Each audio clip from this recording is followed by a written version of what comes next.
மக்களே வணக்கம். அனைவருக்கும் ஆங்கில புத்தாண்டு வாழ்த்துக்கள். மலைகளும் மலைஜாதி மக்களும் நிறைந்த ஏமன் நாட்டை தூள் தூளாக்குவதற்கு இஸ்ரேல் துணிந்துவிட்டது. இது எந்த ஒரு நாட்டுக்கும் எதிரான தாக்குதல் அல்ல என்று சொன்னாலும் அது ஈரானுக்கு எதிரான தாக்குதல் என்று எல்லோருக்குமே தெரியும். இஸ்ரேலிய மக்களுக்கு எதிராக எவன் தோன்றினாலும் அவன் அழிக்கப்படுவான் என்பதை ஒரு பொது விதியாக வைத்துவிட்டது இஸ்ரேல். பயங்கரவாதத்தை அழிப்பதற்கான மொத்த குத்தகையை இஸ்ரேல் எப்போதோ எடுத்துவிட்டது. இஸ்ரேலுடைய பேட்டில் கிரவுண்ட் எல்லாமே அதை சுற்றி இருக்கும் இஸ்லாமிய நாடுகள் தான்.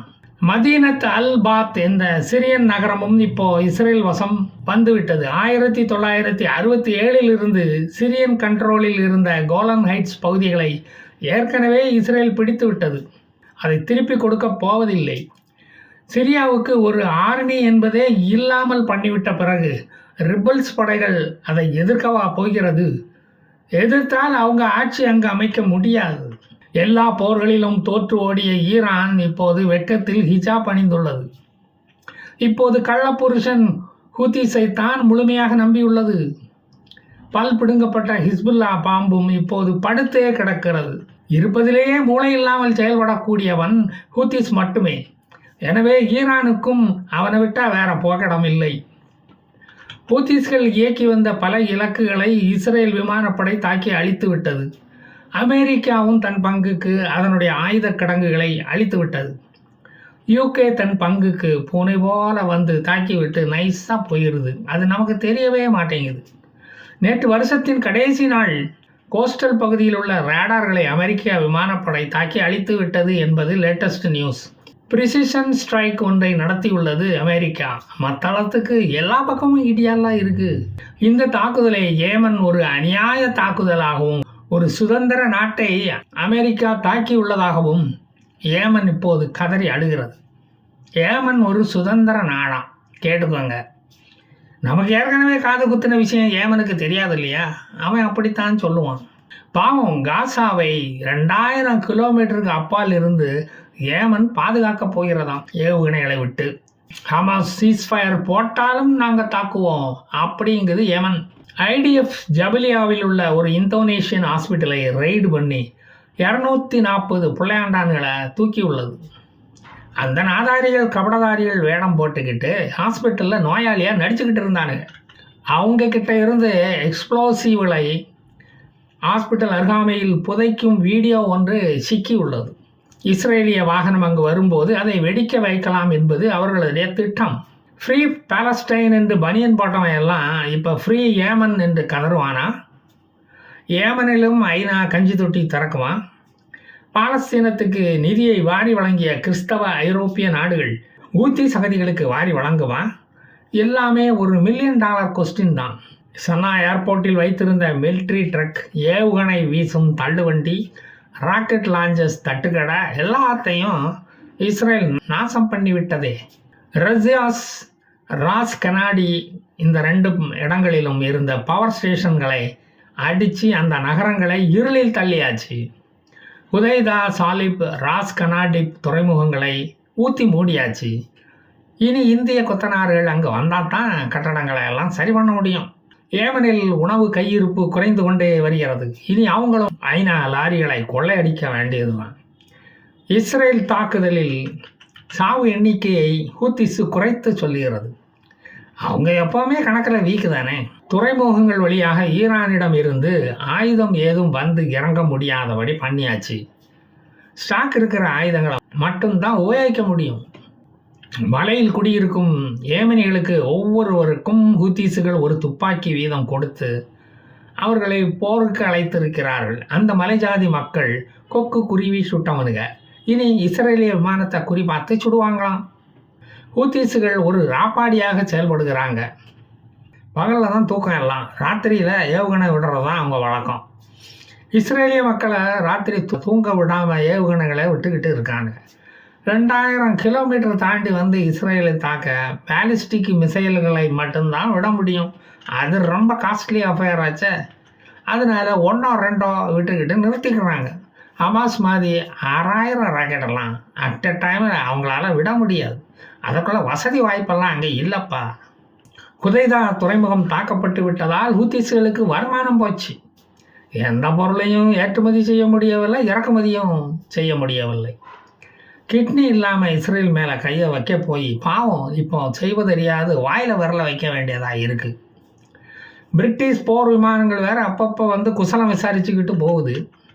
இவனுக்கு சோழியை முடிச்சுக்கிட்டு கடைசியில் ஈரான் கிட்ட தான் இஸ்ரேல் போகும். ஹூத்திஸ்கள் தாக்கப்படும் போது ஈரான் ஏன் மௌனம் காக்கிறது? வாய்ச்சவடால் வீரனுக தயங்காமல் வந்து இஸ்ரேலை தாக்க வேண்டியதானே, ஏமனை காப்பாற்ற வேண்டியதானே. மிடில் ஈஸ்டில் கோலாகலமாக ஒரு திருவிழா நடந்துக்கிட்டு இருக்கும்போது ஜாலியாக வந்து கலந்துக்கிட்டு ஏமனை குஷிப்படுத்தி இருக்க வேண்டாமா? போன வாரம் ஹூத்திஸ் விட்ட 4 பாலஸ்டைன் 2 பாலிஸ்டிக் மிசைல்களில் 3 இஸ்ரேல் சுட்டு வீழ்த்தி விட்டது. 1 ஓப்பன் கிரவுண்டில் போய் விழுந்து வெடித்து விட்டது. இதில் 3 பேருக்கு காயம். இதுக்கு தான் அவனு அங்கேருந்து கஷ்டப்பட்டு ராக்கெட்டை விட்டானுங்க. இஸ்ரேலிய மக்களுக்கு அர்த்த ராத்திரியில் சைரன் ஒலி கேட்டு ஓடி ஒளிவது தான் இப்போ பொழுதுபோக்கு. ஹூத்திஸ்கள் விடும் ராக்கெட்டுகள் எங்கள் தாம்பத்திய வாழ்க்கைக்கு இடைஞ்சலாக இருப்பதாக ஒரு டிவி நிகழ்ச்சியில் இஸ்ரேலியர்கள் குற்றம் கூறினார்கள்.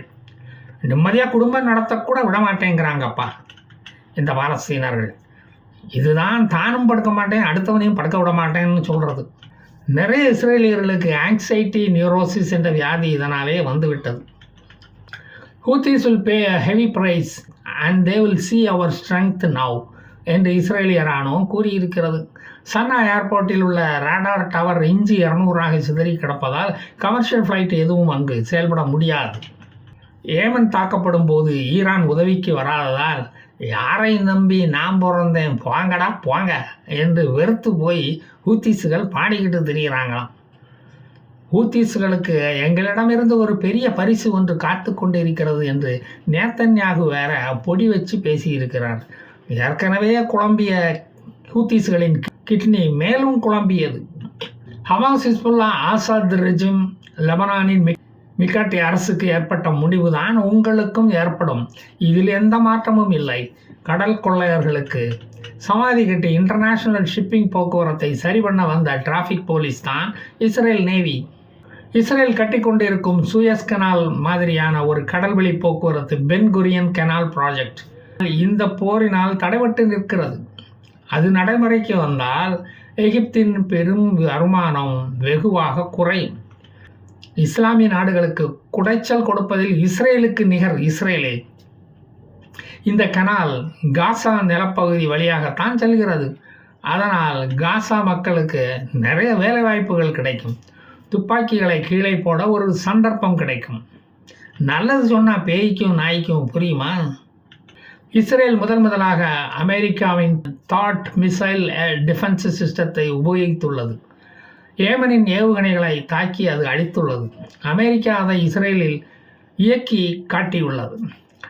அக்டோபர் மாதம் ஈரான் தாக்கும் என்று நினைத்து அமெரிக்கா அப்போது அதை இஸ்ரேலில் கொண்டு வந்து இறக்கியது. இப்போது அதுக்கு வேலை வந்துவிட்டது. வழக்கம் போல பயந்தாங்கொள்ளி ஈரான் அரண்டு போய் வாளை சுருட்டி கொண்டு இருந்து விட்டது. இந்த தாட்டைத்தான் இஸ்ரேல் இப்போது உபயோகித்து கொண்டிருக்கிறது. சமீபத்தில் ஒரு சவுதி நாட்டை சேர்ந்த ஹமீத் ஹுசைன் மஜ்லி என்ற ஒருவரை மொசாத் சிஏவுக்காக உளவு பார்த்ததாக ஹூத்திஸ் அரெஸ்ட் பண்ண முயற்சித்தது. அவர் மீது குற்றஞ்சாட்டி அரெஸ்ட் செய்ய முயற்சி செய்தார்கள். அவர் டிரைவிங் லைசன்ஸ் எல்லாம் எடுத்து கொடுக்கும் ஒரு புரோக்கர். அது அப்புறம் தான் தெரிய வந்தது. விஷயம் வெளியானதும் மனுஷன் எஸ்கேப் ஆகிட்டார்.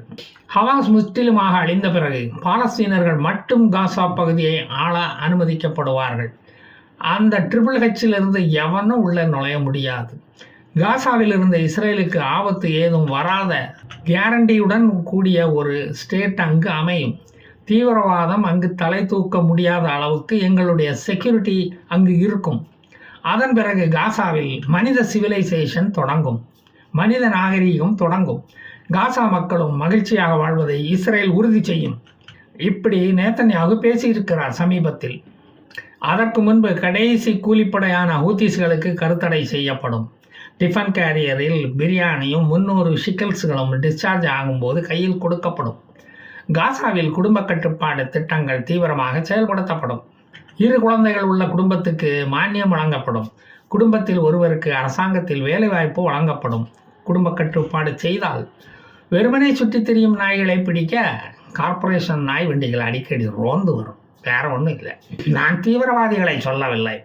பாலஸ்தீனர்கள் ரம்ஜான் பண்டிகையை மகிழ்ச்சியுடன் கொண்டாடுவதை இந்த உலகம் பார்க்கும். அதை பற்றி நானும் வீடியோ போடுவேன். சரி மக்களை, நான் மீண்டும் வருகிறேன். ஜெய் ஹிந்த்.